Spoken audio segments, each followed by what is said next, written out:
بسم الله الرحمن الرحيم. ياسين والقرآن الحكيم إنك لمن المرسلين على صراط مستقيم تنزيل العزيز الرحيم لتنذر قوما ما أنذر آباؤهم فهم غافلون لقد حق القول على أكثرهم فهم لا يؤمنون إنا جعلنا في أعناقهم أغلالا فهي إلى الأذقان فهم مقمحون وجعلنا من بين أيديهم سدا ومن خلفهم سدا فأغشيناهم فهم لا يبصرون وسواء عليهم أأنذرتهم أم لم تنذرهم لا يؤمنون إنما تنذر من اتبع الذكر وخشي الرحمن بالغيب فبشره بمغفرة وأجر كريم إنا نحن نحيي الموتى ونكتب ما قدموا وآثارهم وكل شيء أحصيناه في إمام مبين واضرب لهم مثلا أصحاب القرية إذ جاءها المرسلون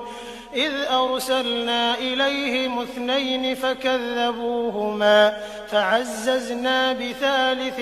فقالوا إنا إليكم مرسلون قالوا ما أنتم إلا بشر مثلنا وما أنزل الرحمن من شيء إن أنتم إلا تكذبون قالوا ربنا يعلم إنا إليكم لمرسلون وما علينا إلا البلاغ المبين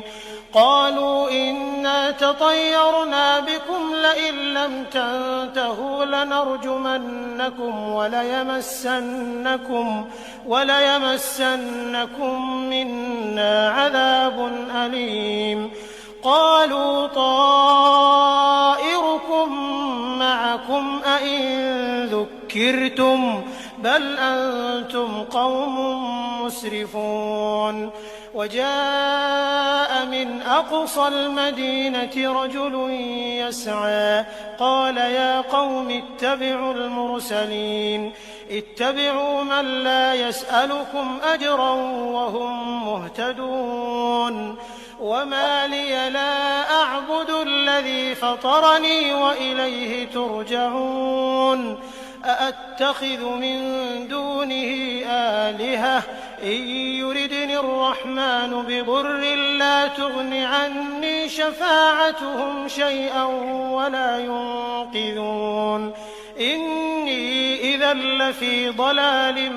مبين إني آمنت بربكم فاسمعون قيل ادخل الجنة قال يا ليت قومي يعلمون بما غفر لي ربي وجعلني من المكرمين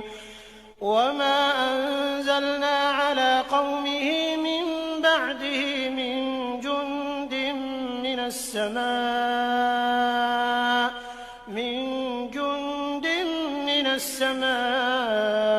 وما كنا منزلين إن كانت إلا صيحة واحدة فإذا هم خامدون يا حسرة على العباد ما يأتيهم من رسول إلا كانوا به يستهزئون ألم يروا كم أهلكنا قبلهم من القرون أنهم إليهم لا يرجعون وإن كل لما جميع لدينا محضرون وآية لهم الأرض الميتة أحييناها أحييناها وأخرجنا منها حبا فمنه يأكلون وجعلنا فيها جنات من نخيل وأعناب وفجرنا فيها من العيون ليأكلوا من ثمره وما عملته أيديهم أفلا يشكرون سبحان الذي خلق الأزواج كلها مما تنبت الأرض ومن أنفسهم ومما لا يعلمون وآية لهم الليل نسلخ منه النهار فإذا هم مظلمون والشمس تجري لمستقر لها ذلك تقدير العزيز العليم والقمر قدرناه منازل حتى عاد كالعرجون القديم لا الشمس ينبغي لها أن تدرك القمر ولا الليل سابق النهار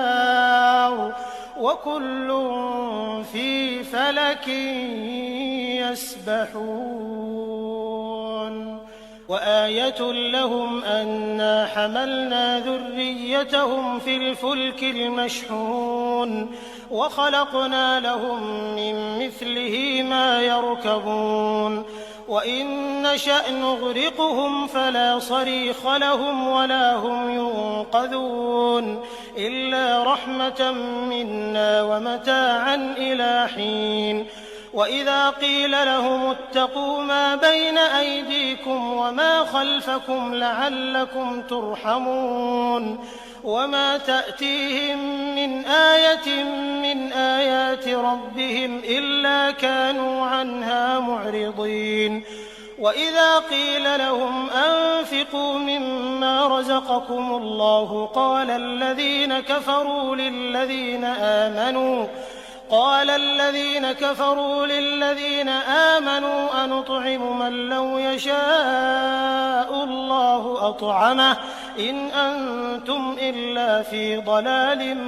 مبين ويقولون متى هذا الوعد إن كنتم صادقين ما ينظرون إلا صيحة واحدة تأخذهم وهم يخصمون فلا يستطيعون توصية ولا إلى أهلهم يرجعون ونفخ في الصور فإذا هم من الأجداث إلى ربهم ينسلون قالوا يا ويلنا من بعثنا من مرقدنا هذا ما وعد الرحمن وصدق المرسلون إن كانت إلا صيحة واحدة فإذا هم جميع لدينا محضرون فاليوم لا تظلم نفس شيئا ولا تجزون إلا ما كنتم تعملون إن أصحاب الجنة اليوم في شغل فاكهون هم وأزواجهم في ظلال على الأرائك متكئون لهم فيها فاكهة ولهم ما يدعون سلام قولا من رب رحيم وامتازوا اليوم أيها المجرمون ألم أعهد إليكم يا بني آدم ألا تعبدوا الشيطان إنه لكم عدو مبين وأن اعبدوني هذا صراط مستقيم ولقد أضل منكم جبلا كثيرا أفلم تكونوا تعقلون هذه جهنم التي كنتم توعدون اصلوها اليوم بما كنتم تكفرون اليوم نختم على أفواههم وتكلمنا أيديهم وتشهد أرجلهم بما كانوا يكسبون ولو نشاء لطمسنا على أعينهم فاستبقوا الصراط فأنى يبصرون ولو نشاء لمسخناهم على مكانتهم فما استطاعوا مضيا ولا يرجعون ومن نعمره ننكسه في الخلق أفلا يعقلون وما علمناه الشعر وما ينبغي له إن هو إلا ذكر وقرآن مبين لينذر من كان حيا ويحق القول على الكافرين أولم يروا أنا خلقنا لهم مما عملت أيدينا أنعاما فهم لها مالكون وذللناها لهم فمنها ركوبهم ومنها يأكلون ولهم فيها منافع ومشارب أفلا يشكرون واتخذوا من دون الله آلهة لعلهم ينصرون لا يستطيعون نصرهم وهم لهم جند محضرون فلا يحزنك قولهم إنا نعلم ما يسرون وما يعلنون أولم ير الإنسان أنا خلقناه من نطفة فإذا هو خصيم مبين وضرب لنا مثلا ونسي خلقه قال من يحيي العظام وهي رميم قل يحييها الذي أنشأها أول مرة وهو بكل خلق عليم الذي جعل لكم من الشجر الأخضر نارا فإذا أنتم منه توقدون أوليس الذي خلق السماوات والأرض بقادر على أن يخلق مثلهم بلى وهو الخلاق العليم إنما أمره إذا أراد شيئا أن يقول له كن فيكون فسبحان الذي بيده ملكوت كل شيء وإليه ترجعون بسم الله الرحمن الرحيم الرحمن علم القرآن خلق الإنسان علمه البيان الشمس والقمر بحسبان والنجم والشجر يسجدان والسماء رفعها ووضع الميزان ألا تطغوا في الميزان وأقيموا الوزن بالقسط ولا تخسروا الميزان والأرض وضعها للأنام فيها فاكهة والنخل ذات الأكمام والحب ذو العصف والريحان فبأي آلاء ربكما تكذبان خلق الإنسان من صلصال كالفخار وخلق الجان من مارج من نار فبأي آلاء ربكما تكذبان رب المشرقين ورب المغربين فبأي آلاء ربكما تكذبان مرج البحرين يلتقيان بينهما برزخ لا يبغيان فبأي آلاء ربكما تكذبان يخرج منهما اللؤلؤ والمرجان فبأي آلاء ربكما تكذبان وله الجوار المنشآت في البحر كالأعلام فبأي آلاء ربكما تكذبان كل من عليها فان ويبقى والإكرام فبأي آلاء ربكما تكذبان يسأله من في السماوات والأرض كل يوم هو في شأن فبأي آلاء ربكما تكذبان سنفرغ لكم أيها الثقلان فبأي آلاء ربكما تكذبان يا معشر الجن والإنس إن استطعتم أن تنفذوا من أقطار السماوات والأرض فانفذوا لا تنفذون إلا بسلطان فبأي آلاء ربكما تكذبان يرسل عليكما شواظ من نار ونحاس فلا تنتصران فبأي آلاء ربكما تكذبان فإذا انشقت السماء فكانت وردة كالدهان فبأي آلاء ربكما تكذبان فيومئذ لا يسأل عن ذنبه إنس ولا جان فبأي آلاء ربكما تكذبان يعرف المجرمون بسيماهم فيؤخذ بالنواصي والأقدام فبأي آلاء ربكما تكذبان هذه جهنم التي يكذب بها المجرمون يطوفون بينها وبين حميم آن فبأي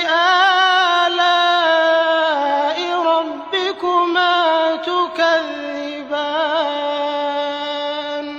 ولمن خاف مقام ربه جنتان فبأي آلاء ربكما تكذبان ذواتا أفنان فبأي آلاء ربكما تكذبان فيهما عينان تجريان فبأي آلاء ربكما تكذبان فيهما من كل فاكهة زوجان فبأي آلاء ربكما تكذبان متكئين على فرش بطائنها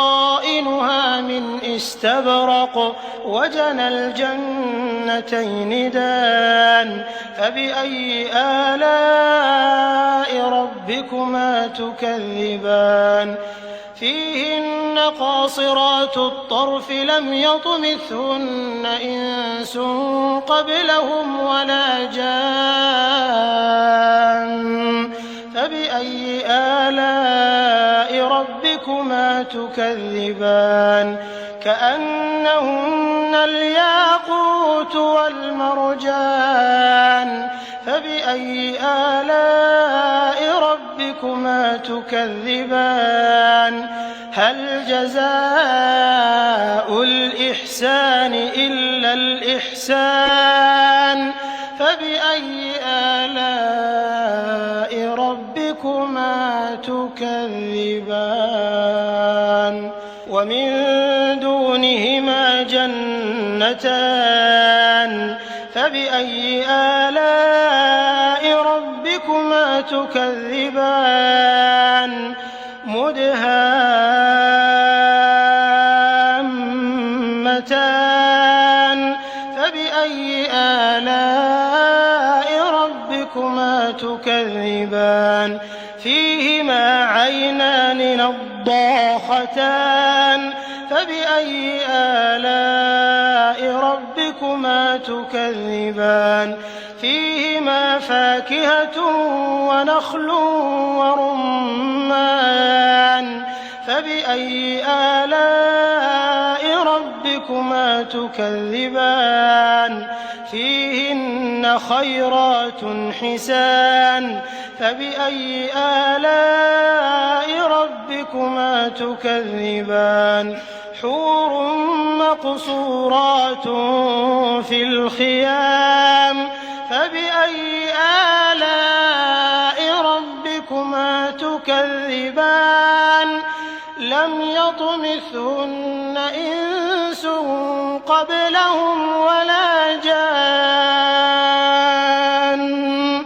فبأي آلاء ربكما تكذبان متكئين على رفرف خضر وعبقري حسان فبأي آلاء ربكما تكذبان تبارك اسم ربك ذي الجلال والإكرام. بسم الله الرحمن الرحيم. ياسين والقرآن الحكيم إنك لمن المرسلين على صراط مستقيم تنزيل العزيز الرحيم لتنذر قوما ما أنذر آباؤهم فهم غافلون لقد حق القول على أكثرهم فهم لا يؤمنون إنا جعلنا في أعناقهم أغلالا فهي إلى الأذقان فهم مقمحون وجعلنا من بين أيديهم سدا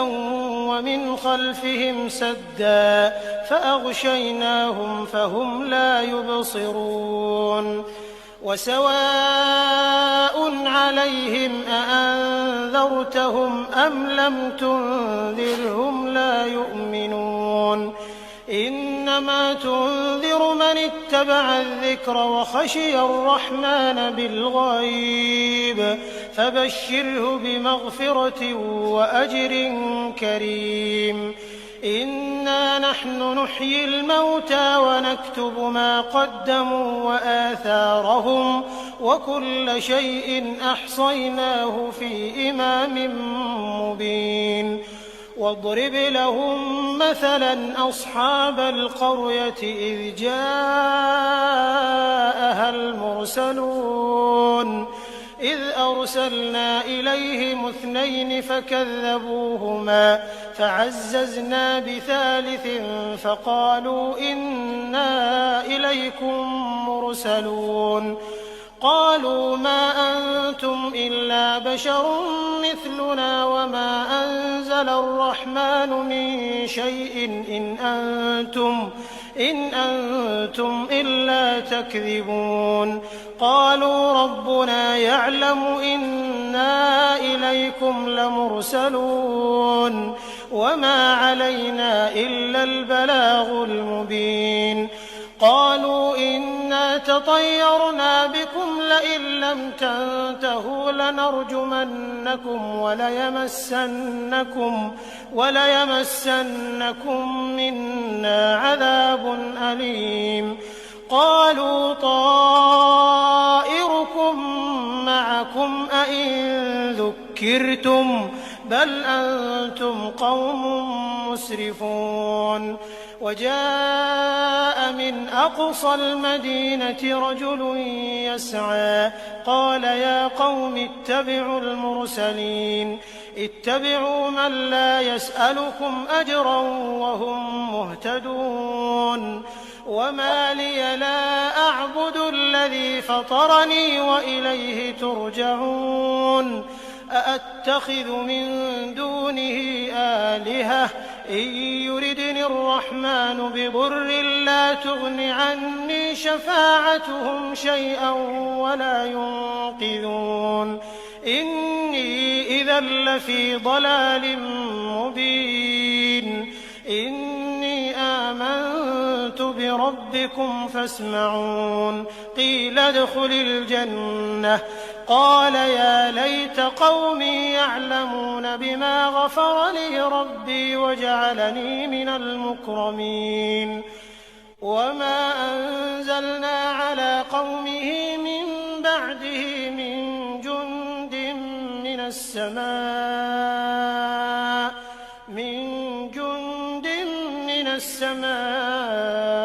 وما كنا منزلين إن كانت إلا صيحة واحدة فإذا هم خامدون يا حسرة على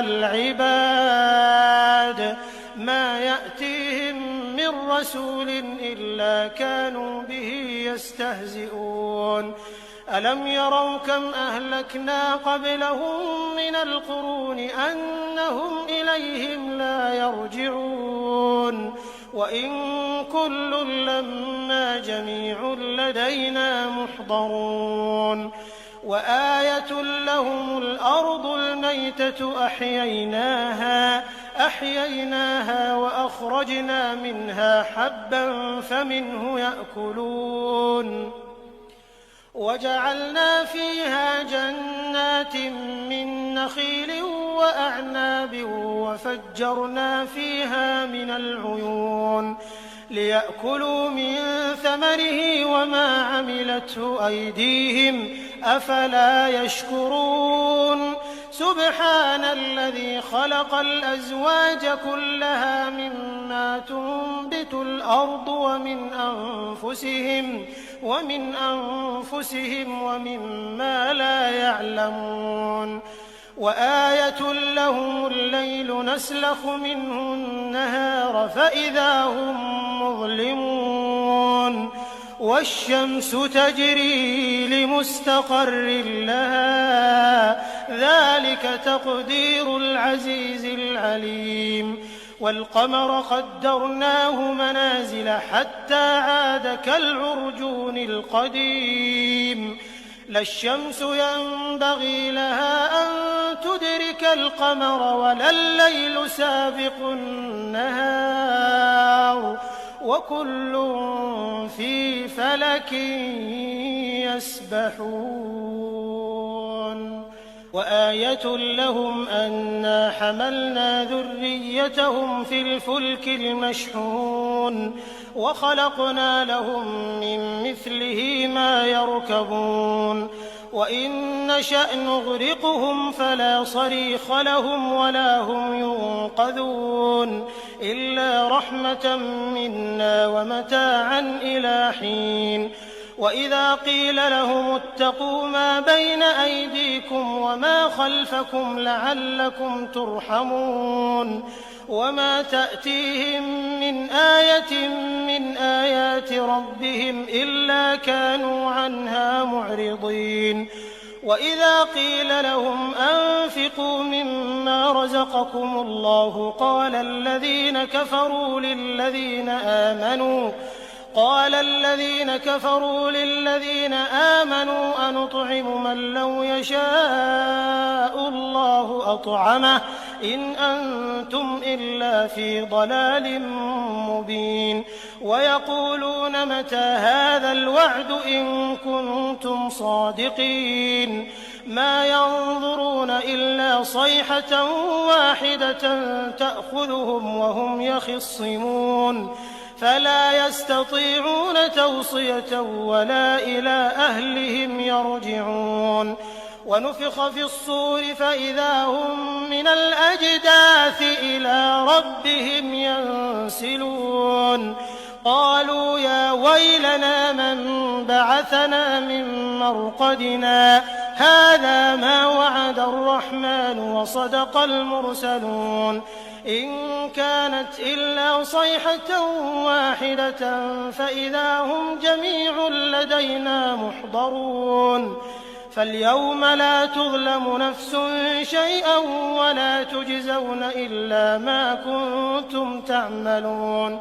إن أصحاب الجنة اليوم في شغل فاكهون هم وأزواجهم في ظلال على الأرائك متكئون لهم فيها فاكهة ولهم ما يدعون سلام قولا من رب رحيم وامتازوا اليوم أيها المجرمون ألم أعهد إليكم يا بني آدم ألا تعبدوا الشيطان إنه لكم عدو مبين وأن اعبدوني هذا صراط مستقيم ولقد أضل منكم جبلا كثيرا أفلم تكونوا تعقلون هذه جهنم التي كنتم توعدون اصلوها اليوم بما كنتم تكفرون اليوم نختم على أفواههم وتكلمنا أيديهم وتشهد أرجلهم بما كانوا يكسبون ولو نشاء لطمسنا على أعينهم فاستبقوا الصراط فأنى يبصرون ولو نشاء لمسخناهم على مكانتهم فما استطاعوا مضيا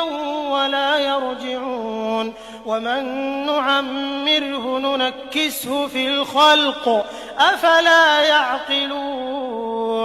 وما علمناه الشعر وما ينبغي له إن هو إلا ذكر وقرآن مبين لينذر من كان حيا ويحق القول على الكافرين أولم يروا أنا خلقنا لهم مما عملت أيدينا أنعاما فهم لها مالكون وذللناها لهم فمنها ركوبهم ومنها يأكلون ولهم فيها منافع ومشارب أفلا يشكرون واتخذوا من دون الله آلهة لعلهم ينصرون لا يستطيعون نصرهم وهم لهم جند محضرون فلا يحزنك قولهم إنا نعلم ما يسرون وما يعلنون أولم ير الإنسان أنا خلقناه من نطفة فإذا هو خصيم مبين وضرب لنا مثلا ونسي خلقه قال من يحيي العظام وهي رميم قل يحييها الذي أنشأها أول مرة وهو بكل خلق عليم الذي جعل لكم من الشجر الأخضر نارا فإذا أنتم منه توقدون أوليس الذي خلق السماوات والأرض بقادر على أن يخلق مثلهم بلى وهو الخلاق العليم إنما أمره إذا أراد شيئا أن يقول له كن فيكون فسبحان الذي بيده ملكوت كل شيء وإليه ترجعون بسم الله الرحمن الرحيم الرحمن علم القرآن خلق الإنسان علمه البيان الشمس والقمر بحسبان والنجم والشجر يسجدان والسماء رفعها ووضع الميزان ألا تطغوا في الميزان وأقيموا الوزن بالقسط ولا تخسروا الميزان والأرض وضعها للأنام فيها فاكهة والنخل ذات الأكمام والحب ذو العصف والريحان فبأي آلاء ربكما تكذبان خلق الإنسان من صلصال كالفخار وخلق الجان من مارج من نار فبأي آلاء ربكما تكذبان رب المشرقين ورب المغربين فبأي آلاء ربكما تكذبان مرج البحرين يلتقيان بينهما برزخ لا يبغيان فبأي آلاء ربكما تكذبان يخرج منهما اللؤلؤ والمرجان فبأي آلاء ربكما تكذبان وله الجوار المنشآت في البحر كالأعلام فبأي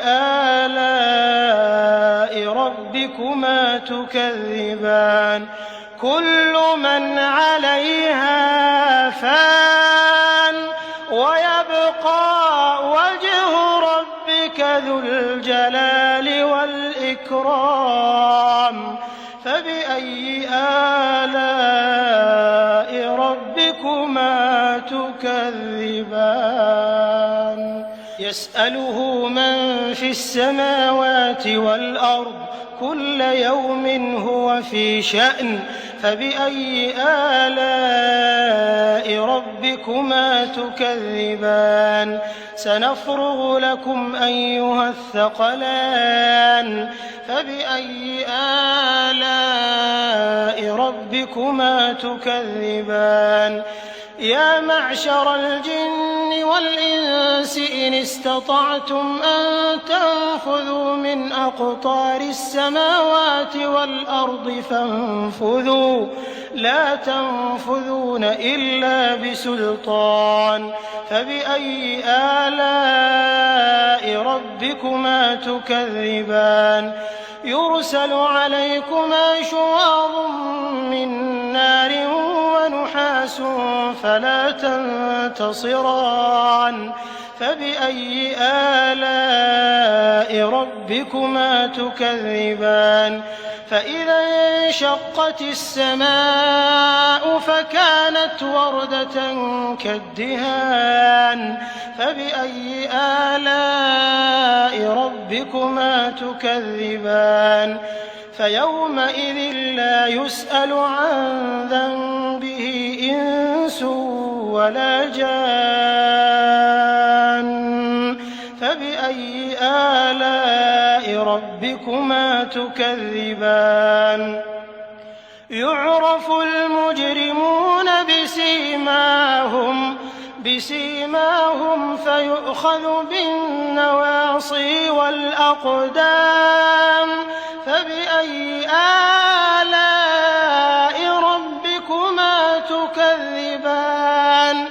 هذه جهنم التي يكذب بها المجرمون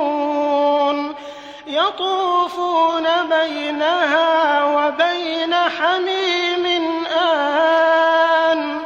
فبأي آلاء ربكما تكذبان ولمن خاف مقام ربه جنتان فبأي آلاء ربكما تكذبان ذواتا أفنان فبأي آلاء ربكما تكذبان فيهما عينان تجريان فبأي آلاء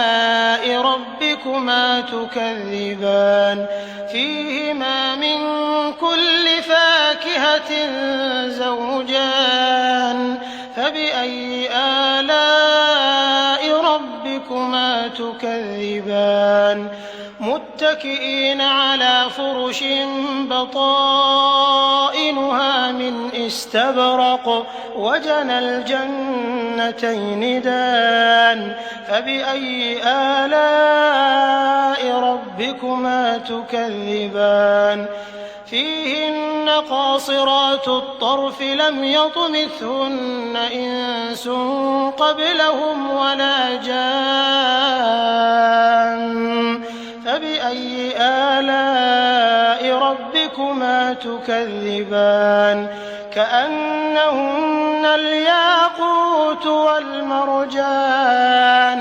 فبأي آلاء ربكما تكذبان هل جزاء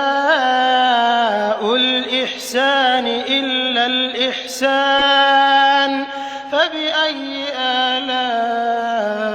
ربكما تكذبان ومن دونهما جنتان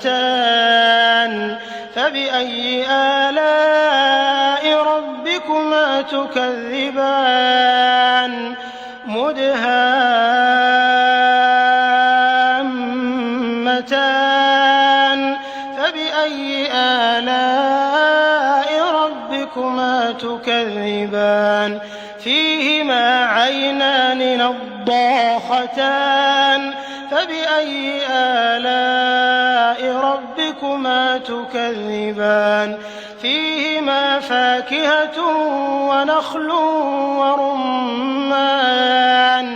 فبأي آلاء ربكما تكذبان فيهن خيرات حسان فبأي آلاء ربكما تكذبان حور مقصورات